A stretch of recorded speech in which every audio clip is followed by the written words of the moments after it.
بسم اللہ الرحمن الرحیم۔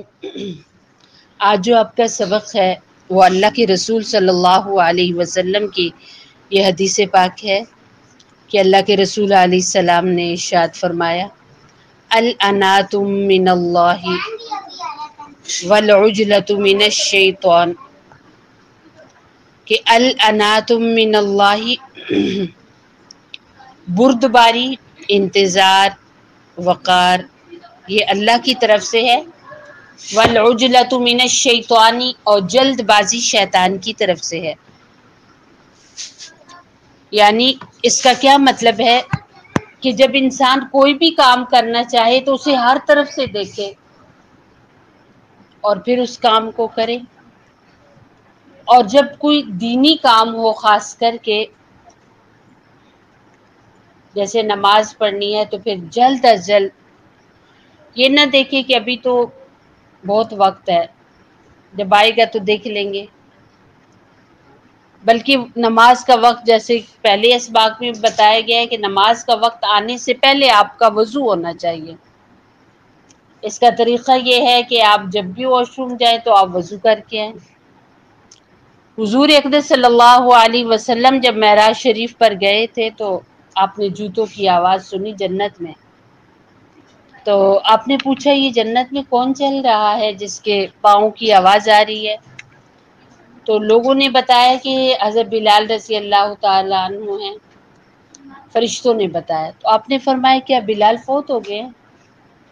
انہوں نے کہا نہیں، وہ تو دنیا میں ہے پر وہ مدینہ کی گلیوں میں چل رہے ہیں نا، تو ان کے پاؤں کی آواز جنت میں آ رہی ہے۔ نبی اکرم صلی اللہ علیہ وسلم جب معراج سے واپس تشریف لائے تو آپ نے پوچھا ہے بلال آپ کیا ایسا کام کرتے ہیں کہ آپ کے پاؤں کی آواز ہم جنت میں سن کے آئے ہیں؟ تو بلال فرماتے ہیں کہ اللہ کے رسول علیہ السلام، اس حدیث کا مفہوم ہے کہ مجھے امید ہے کہ میں ہر وقت باوضو رہتا ہوں، اس کی وجہ سے میرے پاؤں کی آواز جو ہے نا وہ جنت میں، میرے جوتوں کی آواز جنت میں سنائی دے رہی تھی آپ کو۔ ہر وقت باوضو یعنی جب بھی وضو میرا ٹوٹتا ہے تو میں فوراً وضو کر لیتا ہوں۔ ایسے ہی علماء یہ بات ارشاد فرماتے ہیں کہ اگر کسی گھر میں فقر و فاقہ زیادہ ہو، مال و دولت کی کمی ہو، رزق روزی میں قلت اور کمی ہو، تو وہ اگر زیادہ وضو کریں گے تو اللہ تعالیٰ ان کے رزق کو بہت زیادہ بڑھا دیں گے، ان کو بہت امیر کر دیں گے۔ تو یہ نہیں کہ اب نماز کا وقت آ گیا تو پھر سوچیں گے اور اٹھیں گے اور وضو کریں گے، نہیں، پہلے سے وضو ہونا چاہیے، اور جو ہی نماز کا ٹائم ہو، جو ہی اذان ہو، فوراً جائے نماز پہ آ جائے۔ لیکن جب آپ جائے نماز پہ آ گئے تو اب فوراً نہیں کرنا، اب یہ نہیں کہ بس اللہ اکبر شروع کیا اور السلام علیکم تک آپ کو پتہ ہی نہیں آپ نے کیا پڑھا نماز کے اندر۔ یہاں پر اب آپ نے آرام آرام سے پڑھنا ہے، وقار سے پڑھنا ہے، بردباری سے پڑھنا ہے، ٹھہر ٹھہر کر پڑھنا ہے، ایک ایک لفظ کو سوچ کے پڑھنا ہے۔ علماء یہاں تک کہتے ہیں کہ بندہ جب سورۃ الفاتحہ شروع کرتا ہے، جب کہتا ہے کہ الحمدللہ رب العالمین، تو اللہ تعالیٰ فرماتے ہیں میرے بندے نے میری تعریف کی ہے۔ الرحمن الرحیم، اللہ رب العزت فرماتے ہیں کہ میرے بندے نے میری بڑائی بیان کی ہے۔ پھر کہتا ہے بندہ مالک یوم الدین، تو علماء کہتے ہیں کہ یہاں پر بھی اللہ رب العزت فرماتے ہیں کہ میرے بندے نے میری شہنشاہی بیان کی ہے۔ ایاک نعبد و ایاک نستعین، جب بندہ یہ بات کہتا ہے تو اللہ تعالیٰ فرماتے ہیں میرا بندہ مجھ سے وعدہ کر رہا ہے اور میں اس کے وعدے کو نبھاؤں گا۔ اور پھر فرماتے ہیں یا اہدنا الصراط المستقیم، جب انسان کہتا ہے تو اللہ تعالیٰ فرماتے ہیں میرے بندے نے کچھ مجھ سے مانگا ہے میں اسے ضرور دوں گا۔ صراط الذین انعمت علیہم، یہاں تک بندہ پڑھتا ہے تو اللہ تعالیٰ فرماتے ہیں میرے بندے نے مجھ سے اچھے لوگوں کا ساتھ مانگا ہے میں ضرور ساتھ دوں گا۔ غیر المغضوب علیہم ولا الضالین، اللہ تعالیٰ فرماتے ہیں کہ میرے بندے نے یہ مجھ سے دعا کی ہے کہ کبھی غلط لوگوں کے پیچھے مت چلانا، ان جیسا مت بنانا، تو یہ بھی میں نے قبول کر لیا ہے۔ اب یہ جواب کب ملتا ہے؟ جب آپ سورۃ الفاتحہ پڑھتے ہوئے ٹھہر ٹھہر کر پڑھیں گے۔ آپ پڑھیں گے الحمدللہ رب العالمین، رکیں گے تو آپ کو جواب ملے گا۔ اب اللہ پاک تو جواب دینے کے لیے تیار ہیں، پر آپ لینے کے لیے تیار نہیں ہیں۔ آپ تو الحمدللہ رب العالمین الرحمن الرحیم مالک یوم الدین ایاک نعبد و ایاک نستعین اہدنا الصراط المستقیم صراط الذین انعمت علیہم غیر المغضوب علیہم ولا الضالین، یہ پڑھ لیا۔ اور بلکہ اس سے بھی زیادہ تیزی سے گردان پڑی جاتی ہے کہ پتہ ہی نہیں ہوتا کہ فاتحہ پڑھی بھی ہے یا نہیں اور کیسی پڑھی۔ تو آپ تیزی سے جائے نماز پہ آئیں، پر جب جائے نماز پہ آ جائیں تو پھر تیزی نہیں کرنی، پھر آرام آرام سے ایک ایک لفظ کو پڑھنا ہے، پیار سے پڑھنا ہے۔ علماء یہاں تک کہتے ہیں کہ اچھی نماز کرنے کے لیے کہ آپ بہت پیاری نماز پڑھنے لگ جائیں، اس کی ایک صورت یہ ہے کہ آپ ایک ایک لفظ کو ٹھہر ٹھہر کر پڑھو، آرام آرام سے پڑھو۔ آپ نے جب اللہ اکبر کہہ لیا تو سبحانک اللہم وبحمدک وتبارک اسمک وتعالی جدک ولا الہ غیرک۔ آپ کو پتہ ہو یہ آپ نے یہ جملے بھی پڑھے ہیں، اور پھر کئی بار آپ کے سامنے درس میں، آپ کے اسباق میں بھی نماز کا ترجمہ ہوا ہے۔ آپ کے پاس کتنی کتابیں ایسی ہیں جن میں ترجمہ ہے، آپ اسے یاد کر لیجئے نا، اور پھر ترجمے کو ذہن میں رکھ کر قرآن کے یہ نماز کے ان جملوں کو آپ پڑھیے۔ اس سے کیا ہوگا، نماز کے اندر ٹھہراؤ آئے گا اور آپ کی نماز بہت خوبصورت ہو جائے گی اور اللہ رب العزت کے ہاں قبول ہوگی۔ کہتے ہیں کہ جب انسان اچھی نماز پڑھتا ہے، چاہے مرد پڑھے یا عورت یا بچی بچہ پڑھے، تو وہ نماز عرش کے نیچے جا کر سب سے پہلے اللہ پاک کو سجدہ کرتی ہے اور پھر اللہ سے دعا کرتی ہے کہ اللہ مجھے قبول کیجئے اس بندے کی طرف سے جس نے مجھے ادا کیا۔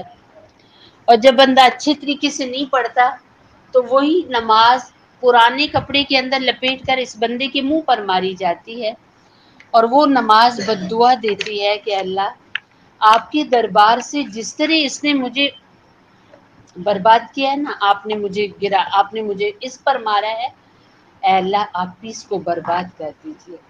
آپ دیکھو نا، ایک بچی بچہ ایک گھر والے ہنسی خوشی رہ رہے ہوتے ہیں تو ایسا کوئی نہ کوئی واقعہ پیش آ جاتا ہے کہ برسوں تک رونا ہی نہیں ختم ہوتا، برسوں تک گھر کے اندر خوشحالی نہیں آتی۔ ایسا کیوں ہوتا ہے؟ کیونکہ نماز کی بد دعا لگی ہوئی ہے۔ اور پھر ابھی آپ کا بچپنا ہے، ابھی آپ لوگ چھوٹے ہیں، تو آپ لوگ ابھی سے اپنی نماز اچھی کرو۔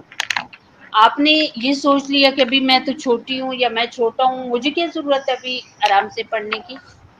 یاد رکھو، عادت جب بن جاتی ہے تیز تیز پڑھنے کی، جلدی جلدی پڑھنے کی اور صحیح نہ پڑھنے کی، یہ عادت اتنی پکی ہوتی ہے کہ یہ پھر بدلتی نہیں ہے۔ میں نے آپ کو بتایا تھا نا کہ جب انسان چوری کرتا ہے تو ضروری نہیں کہ چور اسی وقت جب اس نے ایک بڑا سا بینک لوٹا تو وہ اسی وقت چور بنا ہے، بلکہ اس کے چور بننے میں بہت وقت لگا ہے۔ وہ بچپن سے ہی چور تھی، وہ بچپن سے ہی چور تھا۔ کبھی اٹھے اور امی کے بیگ سے، ان کے پرس سے کچھ پیسے نکال لیے، کبھی اٹھے تو ابو کی قمیض لٹکی ہوئی تھی وائلیٹ سے کچھ پیسے لے لیے، اور کبھی گھر کی کوئی چیز اٹھا لی، کبھی کچھ اٹھا لیا۔ تو یہ چھوٹی چھوٹی گھر کی چوریاں کرتے کرتے ماں نے کوئی چیز رکھی، مشروب بنا کے رکھا، کوئی شربت بنا کے رکھا، اچھا سا گلاس بھر کے پی لیا اور بیچ میں ٹھنڈا پانی اور ڈال دیا تاکہ ماما کو پتہ ہی نہ چلے اس میں کچھ استعمال ہوا ہے یا نہیں۔ گھر میں کسی جگہ پر کچھ کھانے کی چیزیں ماما نے رکھی ہیں کہ چلو مہمان اچانک آئیں گے تو ان کے آگے سرو کرنا ہے، بچے پڑے اور سارا ٹفن خالی کر دیا اور ریپر بھی گم کر دیے، اور ماں نے جب پوچھا نہیں مجھے تو پتہ ہی نہیں ہے، میں تو نہیں جانتی، میں تو نہیں جانتا، میں نے تو ذائقہ بھی نہیں چکھا ہوا اس چیز کا۔ اب کیا ہے کہ یہ بندی اور یہ بندہ دونوں چور بن چکے ہیں اور اوپر سے جھوٹے بھی ہو چکے ہیں۔ ایک تو چوری کی اور اوپر سے جھوٹ بول گئے، ڈبل ڈبل گناہ کر رہے ہیں۔ تو جیسے کوئی بھی عمل اور کوئی بھی کام ہے آپ شروع سے کرو گے تو اس کام کی آپ کو عادت پڑتی چلی جائے گی، اور ایک دن آئے گا اس کام کی آپ بہترین کھلاڑی بن جائیں گے۔ ایسے ہی آپ لوگوں نے اگر اچھی نماز نہیں پڑھی آج، تو آپ کبھی بھی اچھے نمازی نہیں بنیں گے، آپ کی نماز اچھی نہیں ہوگی۔ اور علماء یہ کہتے ہیں کہ جس کی نماز نہیں اس کا اسلام نہیں ہے۔ آپ دیکھو جن لوگوں کے پاس اسلام نہیں ہے ان کی دنیا کی کتنی سخت سزائیں ہیں۔ ہندوؤں کو دیکھ لیں، ان کے پاس اسلام نہیں ہے نا، تو آخرت میں جلنا تو جلنا ہے، دنیا ہی میں وہ خود کو جلا دیتے ہیں۔ اور گوروں کو دیکھ لیں، آخرت میں تو تنہا ہی ہوں گے، اکیلے ہوں گے، دنیا میں بھی ان کے ساتھ ان کے زندگی میں کوئی بھی ساتھی نہیں ہوتا، جو بھی ہوتا ہے غدار بے وفا ہوتا ہے۔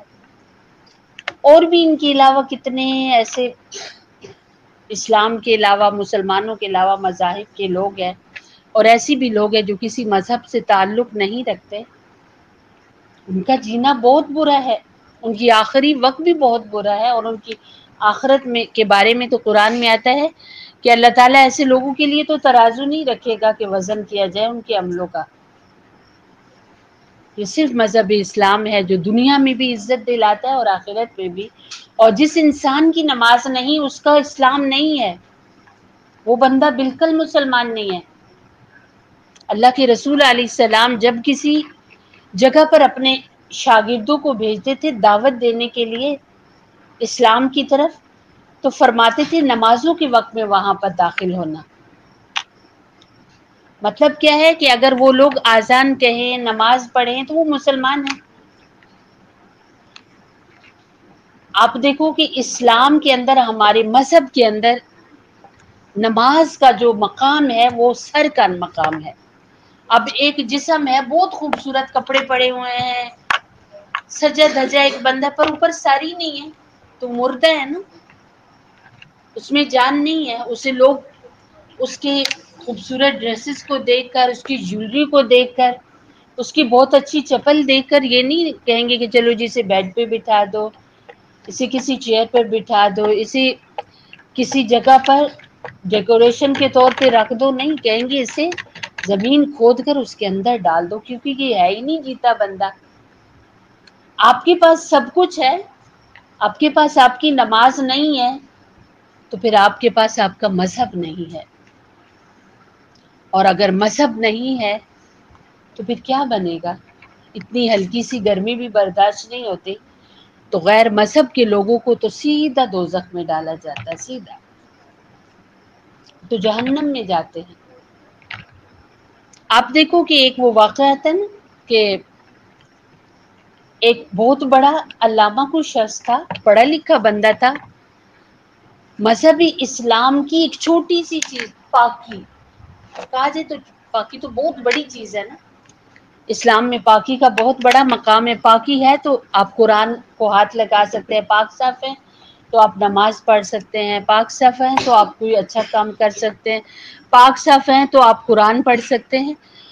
تو وہ کیا تھا کہ وہ اور سب پر بہت اچھا عمل کرتے تھے، صرف یہ کہا کرتے تھے کہ یہ جو ہے نا، مطلب ہر وقت پاکی حاصل کرنا یہ میری سمجھ سے باہر ہے، شاید کہ انہیں پسند نہیں تھا کہ ظاہر سردیاں آتی ہیں تو سردیوں میں کبھی غسل کی بھی ضرورت پڑتی ہے، نمازوں کے ساتھ وضو کی ضرورت پڑتی ہے، تو انہیں شاید یہ چیزیں پسند نہیں تھی، واللہ عالم کیا واقعہ ہے، لیکن یہ علماء بطور مثال ایک واقعہ دیتے ہیں کہ وہ بندہ جب فوت ہو گیا تو ان کے کوئی بہت ہی قریبی اور بہت ہی اعتقاد والا کوئی اسٹوڈنٹ آیا دور سے ملنے کے لیے۔ اس نے لوگوں سے بہت اصرار کیا اور اس نے کہا کہ مجھے اپنے استاد کے چہرے کا دیدار کرنا ہے۔ لوگوں نے کہا وہ تو فوت ہو گئے اور اب تو وہ دفن ہیں، اس لیے ہم آپ کا دیدار نہیں کروا سکتے، آپ انہیں نہیں دیکھ سکتے۔ اس نے رویا دھویا اور منت وغیرہ کی، تو لوگوں نے کہا چلو خیر قبر کھولتے ہیں اور دیدار کر لیں۔ اب جب دیدار کرنے کے لیے قبر کو کھودا گیا تو کیا دیکھتے ہیں کہ وہاں پر میت ہی نہیں ہے، خالی قبر ہے۔ اور بعض علماء یہ بھی واقعہ بیان کرتے ہیں وہاں ایک لڑکی کی وہ تھی میت پڑی تھی، وہ حیران ہو گئے. تو جو میت پڑی تھی وہ ایک عیسائی لڑکی کی تھی، اور وہ اسے کوئی ان لوگوں میں سے جانتا تھا. اس نے کہا یہ تو عیسائی کرسچن ہے، اور فلاں جگہ پر یہ فوت ہوئی ہے، اور فلاں جگہ پر اس کی قبر تھی. تو لوگ بھاگے، پھر وہاں جا کر اس کی قبر کو کھولا تو دیکھا اس کے اندر وہ جو کہتا تھا کہ مجھے پاکی سمجھ میں کوئی نہیں آتی، وہ بندہ وہاں دفن عیسائیوں کے قبرستان میں، اور ایک عیسائی لڑکی مسلمانوں کے قبرستان میں دفن ہے. اب اس عیسائی لڑکی کا کیسا عمل تھا کہ اللہ رب العزت نے اسے مسلمانوں کا پڑوس اور ان کی خبر دے دی. وہ تو نہیں واقعہ ظاہر، لیکن یہ واقعہ ظاہر ہے کہ اس بندے نے ایک چھوٹی سی چیز پر بات اٹھائی تو اللہ نے اس کا اسلام پر خاتمہ نہیں کیا، کفر پر خاتمہ کیا ہے. تو آپ کیسے سوچ سکتے ہیں کہ اتنا بڑا عمل، اتنا بڑا کام جسے نماز کہا جاتا ہے وہ آپ کے پاس ہی نہ ہو، اور آپ لوگ دعویٰ کریں کہ آپ جنت میں چلے جائیں اور دنیا میں بھی بڑی عزت سے زندگی گزاریں. آپ سے کئی بار میں نے کہا ہے کہ سورۃ طٰہٰ کے اندر اللہ تعالیٰ ارشاد فرماتے ہیں کہ من اعرض عن ذکری فإن له معیشۃ ضنکا، کہ جو بندہ ہمارے ذکر سے منہ موڑتے ہیں ہم اس پر اس کا جینا حرام کرتے ہیں. اور افضل الذکری، ایک تو لا الہ الا اللہ سب سے بڑا ذکر، اور یہ تو قولی ذکر ہے، اور فعلی ذکر جسم سے جو ہم ذکر کرتے ہیں وہ ہے نماز. اس لیے تمام بچے اور بچیاں اپنی نمازوں کی پابندی کریں.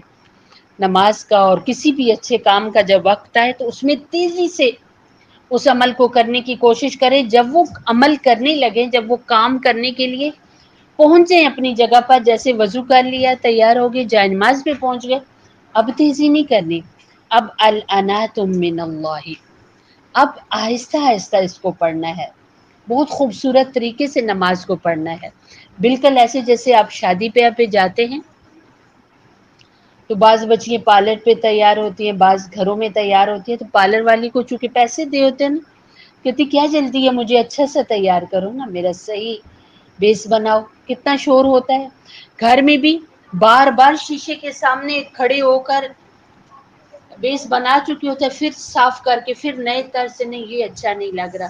کتنے آرام سے چہرے کو تیار کرتے ہیں، کتنے آرام سے بالوں کو ڈیزائن کرتے ہیں، کتنے آرام آرام سے لباس پہنتے ہیں، فل تیار ہوتے ہیں. چاہے جتنا بھی جلدی جانا ہو تو کم از کم نماز کو اتنا تو کر لیں کہ ایک تیاری کے مقام تک تو لے آئیں کہ جتنا آپ کہیں جانے کے لیے تیار آرام سے ہوتے ہیں، کم از کم نماز کو اتنا ہی آرام سے پڑھ لیں تو انشاءاللہ یہ قبول ہوگی. تو اللہ رب العزت سے جڑنے کے لیے کون سی دعا ہے؟